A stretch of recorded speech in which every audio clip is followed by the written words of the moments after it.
Baik, kami di sini ingin mempresentasikan hasil diskusi kelompok kami, mata kuliah kepemimpinan, materi tentang 15 gaya kepemimpinan. Dosen pengampu Andri Jainal, SE MSI AKCA.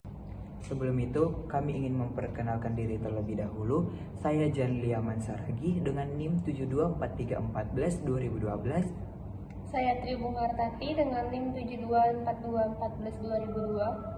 Saya Claudia Stefani Tondang dengan NIM 724334 2001. Baik, saya akan memulai presentasi dengan materi yang pertama, yaitu gaya kepemimpinan autokratis. Gaya kepemimpinan ini membuat keputusan secara sepihak tanpa melibatkan anggota di dalam tim. Pemimpin yang biasanya menggunakan gaya kepemimpinan autokratis memiliki kontrol penuh atas kelompok dan mengambil keputusan dengan sedikit ataupun tanpa pertimbangan dari orang lain. Jadi dia hanya mengambil keputusan atas kehendaknya sendiri. Di dalam pihak pro-nya, pemimpin yang menggunakan gaya kepemimpinan autokratis biasanya dapat mengambil keputusan dengan cepat dan tegas, serta keputusan yang diambil secara terstruktur dan arah yang jelas. Sedangkan di pihak kontranya, pemimpin yang menggunakan gaya kepemimpinan autokratis dapat mengurangi kreativitas dan inisiatif dari dalam anggota tim, serta dapat menciptakan ketidakpuasan dan penurunan motivasi dari anggota tim. Juga menurunkan hubungan interpersonal antara pemimpin dengan anggota kelompok. Institusi terkait dengan gaya kepemimpinan autokratis yaitu Partai Pekerja Korea atau WPK. Partai ini bukan hanya partai penguasa tetapi juga pusat kekuasaan utama di negara itu. Dengan pengaruh yang mendalam atas semua aspek kehidupan politik, militer, dan sosial, Kim Jong-un sebagai pemimpin tertinggi di kota Korea Utara memegang posisi penting di WPK, termasuk sebagai ketua partai yang memberi kekuasaan penuh atas negara tersebut. Yang kedua, gaya kepemimpinan demokratis. Gaya kepemimpinan ini yaitu pemimpin yang melibatkan anggota tim dalam proses pengambilan keputusan. Pemimpin ini dapat mendorong partisipasi ide-ide baru dan umpan balik dari semua pihak yang berada dalam kelompoknya. Pada pihak pro, pemimpin yang menggunakan gaya kepemimpinan demokratis dapat meningkatkan motivasi dan rasa memiliki di antara anggota tim. Juga mendorong motivasi, inovasi, serta kreativitas dari anggota dan memperkuat komunikasi dan hubungan dalam satu tim. Dalam pihak kontranya, pemimpin yang menggunakan gaya kepemimpinan demokratis biasanya mengambil keputusan dengan lebih lambat dan mungkin kurang efektif dalam situasi yang membutuhkan keputusan dengan cepat. Juga tidak semua orang nyaman dengan tingkat partisipasi yang tinggi. Institusi terkait, institusi pendidikan gaya kepemimpinan demokratis. Dalam institusi pendidikan sangat efektif dalam menciptakan lingkungan yang inklusif, partisipasif, dan kolaboratif. Gaya ini dapat menghasilkan motivasi yang lebih tinggi dari kalangan siswa dan staf, serta meningkatkan kualitas pendidikan yang lebih maju secara keseluruhan. Yang ketiga, gaya kepemimpinan laissez-faire. Gaya kepemimpinan ini adalah gaya kepemimpinan yang memberi kebebasan penuh kepada anggota tim untuk membuat keputusan mereka sendiri tanpa intervensi dari pemimpin. Jadi, pemimpin yang menerapkan gaya ini cenderung tidak terlalu terlibat dalam pengambilan keputusan di dalam kelompok. Pada bagian pihak pro-nya, pemimpin yang menggunakan gaya kepemimpinan ini biasanya memberi kebebasan untuk karyawannya berinovasi secara mandiri, meningkatkan kepercayaan diri dalam anggota tim, juga cocok untuk tim yang sangat terampil dan mandiri. Pihak kontranya, kurangnya arah yang jelas bisa menyebabkan kebingungan. Tidak efektif jika anggota tim tidak cukup berpengalaman. Dapat menyebabkan kurangnya kontrol dan pengawasan dalam kerjasama kelompok. Institusi terkait dalam gaya kepemimpinan ini, mahasiswa di lingkungan laissez-faire akan dituntut untuk lebih mandiri, proaktif, dan bertanggung jawab dalam proses belajar mereka. Karena pengawasan atau arahan langsung dari dosen terbatas, mahasiswa harus bisa mengolah waktu mereka dengan tugas dan pengembangan diri secara efektif dengan mandiri. Ada gaya kepemimpinan transformasional. Gaya ini berfokus pada inovasi, pada memotivasi dan menginspirasi anggota tim untuk mencapai potensi penuh untuk mereka. Pemimpin yang menggunakan gaya kepemimpinan transformasional berusaha untuk mengubah organisasi dengan membangkitkan semangat dan tujuan yang lebih besar. Pada pihak pro-nya, pemimpin yang menggunakan gaya kepemimpinan transformasional dapat meningkatkan motivasi kerja, mendorong perubahan positif dalam organisasi, serta menciptakan budaya kerja yang positif dan proaktif. Pada pihak kontra, gaya kepemimpinan yang digunakan dapat menjadi terlalu idealistis dan tidak realistis. Juga bisa membebani pemimpin dengan ekspektasi yang tinggi dan kadang-kadang mengabaikan detail operasional dalam mengerjakan visi yang besar. Institusi terkait dalam gaya kepemimpinan ini, perusahaan teknologi gaya kepemimpinan transformasional sangat efektif di perusahaan teknologi karena dapat memotivasi karyawan untuk berpikir secara kreatif, berinovasi, dan bekerja dengan semangat yang tinggi secara mandiri. Dan gaya kepemimpinan yang kelima yaitu kepemimpinan transaksional. Kepemimpinan transaksional berfokus pada pertukaran antara pemimpin dan pengikut, di mana pemimpin memberi imbalan atas pencapaian dan memperbaiki atau menghukum suatu kegagalan atau kesalahan yang dilakukan oleh anggota timnya. Dari pihak pro-nya, pemimpin yang menggunakan gaya kepemimpinan transaksional jelas dan terukur dengan penghargaan atau hukuman yang dapat memotivasi kinerja. Efektif dalam lingkungan yang stabil dan terstruktur, serta memudahkan manajemen dan pengawasan.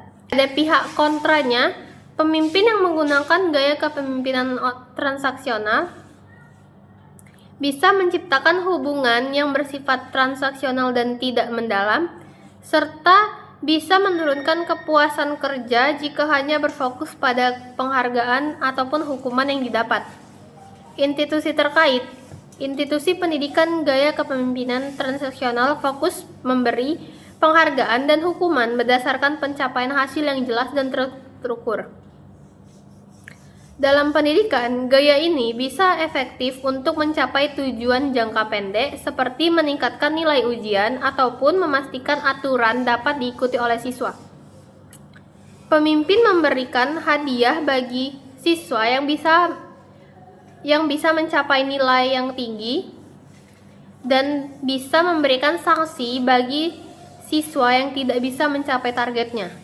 Namun, gaya ini dapat mengurangi kreativitas karena lebih menekankan pada hasil yang jelas.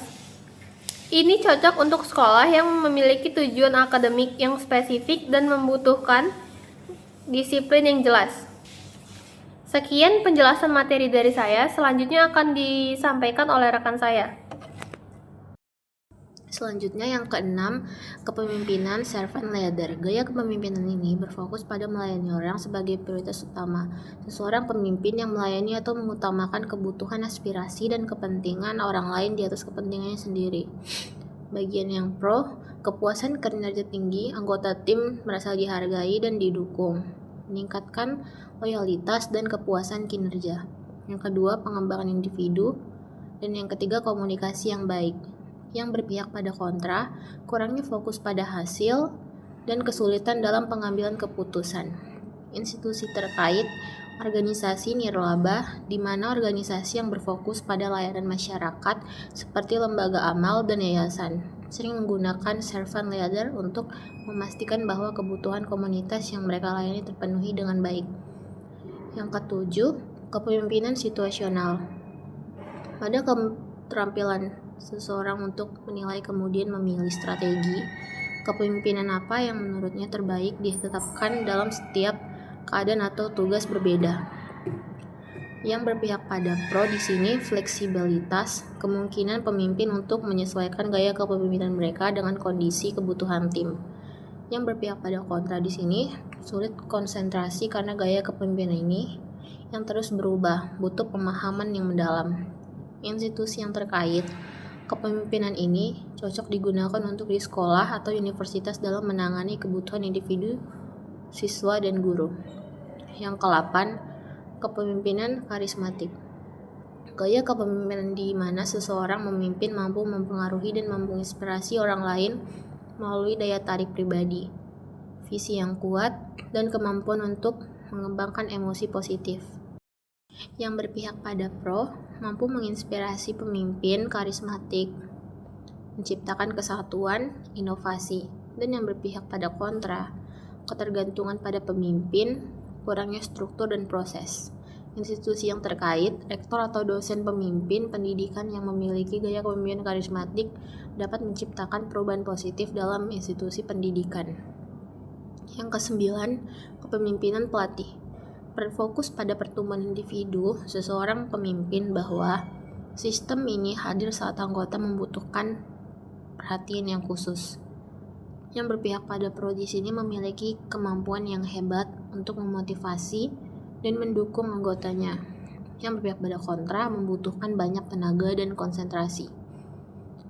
Institusi yang terkait seperti Komite Olahraga Nasional seperti KONI, Komite Olahraga Nasional atau IOC, International Olympic Committee, panduan umum mengenai etika, kesehatan, dan kesejahteraan atlet, serta mendukung pelatih-pelatih di tingkat nasional dan internasional.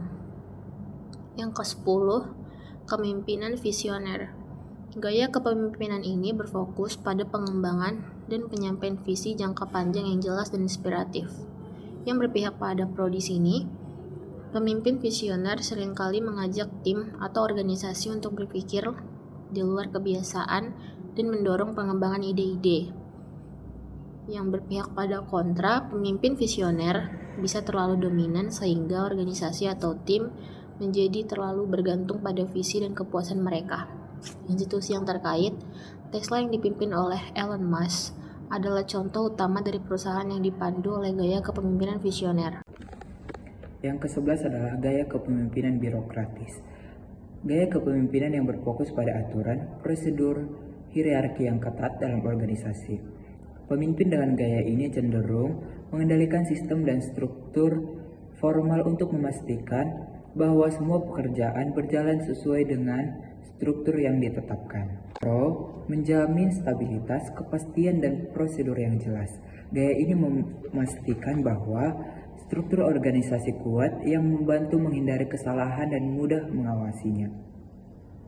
Kontra, cenderung kaku dan kurang inovatif, tidak fleksibel terhadap perubahan cepat dan sering memperlambat proses.